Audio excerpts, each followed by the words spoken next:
Today our topic is how did the national movement start escalated in India? How did it reach to its apex level? How did India achieve independence? This is the main focus in this lesson. The lesson is too vast because we have to deal with a history of nearly 90 years if you want to study exactly about how the Indian independence movement got its exact shape. You have to deal with the issue of 1857, the first revolt. This is also known as the Sipai Mutni revolt.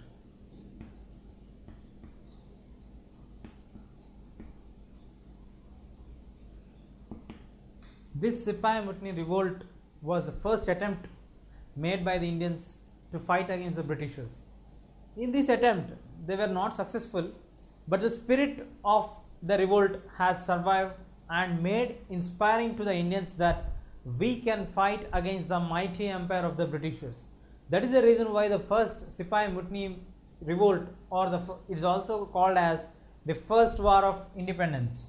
The 1857 revolt is also named as the first war of independence.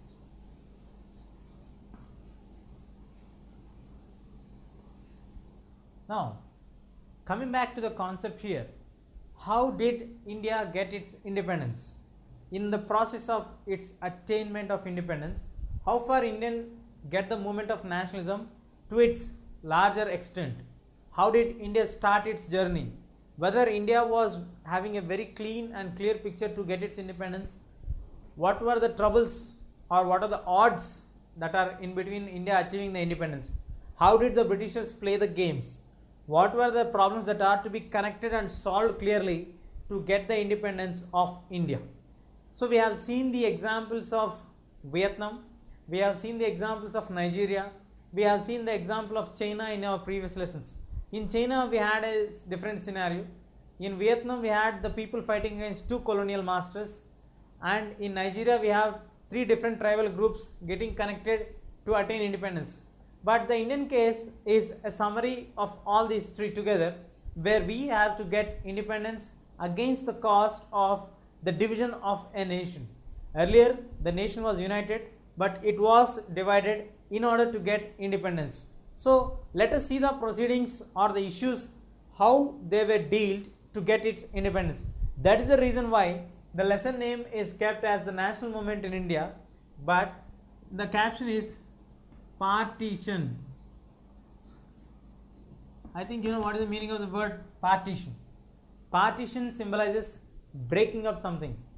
So the Indian national movement covers the entire period from 1939 to 1947. So these 8 years are considered very crucial for India to get its independence. It's not like only these 8 years Indians have survived or fought for independence. Indians are fighting for independence earlier than 1857. It was in the larger extent, or it is shown widely against the Britishers their dissatisfaction in 1857 revolt, which is also known as the first war of independence. There were various reasons. Various groups of the societies have fought against the Britishers in the first war of independence. From then onwards, we have the various steps, various movements which were done by the Indians to get independence. In this process of its attainment of independence, the last 8 years or the final period of attainment of independence has played a crucial role. Now let us discuss them in detail. Now going into the starting period of concentration here, the year 1939 has a historical significance in the entire world. It is a wake-up call to the entire world. What happened during that time? What were the Indians doing, or what is the step taken by the British India? Are the Indians satisfied? If they are satisfied, to what extent they are satisfied? On what point they are going to support it? Are they going to deny it? Let us deal with all these issues. So the period of 1939 to 1942 is considered as very crucial in the Indian context of independence movement. Why is it very important or very crucial from 1939 to 1942 is, The other side, that is in the European part, we have Hitler raising his hand against the Polish corridor, which turned into a second world war, which was not expected during that period. So the second world war II was started in the year 1939. So during this period, India was completely dominated by the British or British colonialism. Should Indian people support the Britishers in the favor of the attack against Hitler or no? What would be the task? Should we support the war?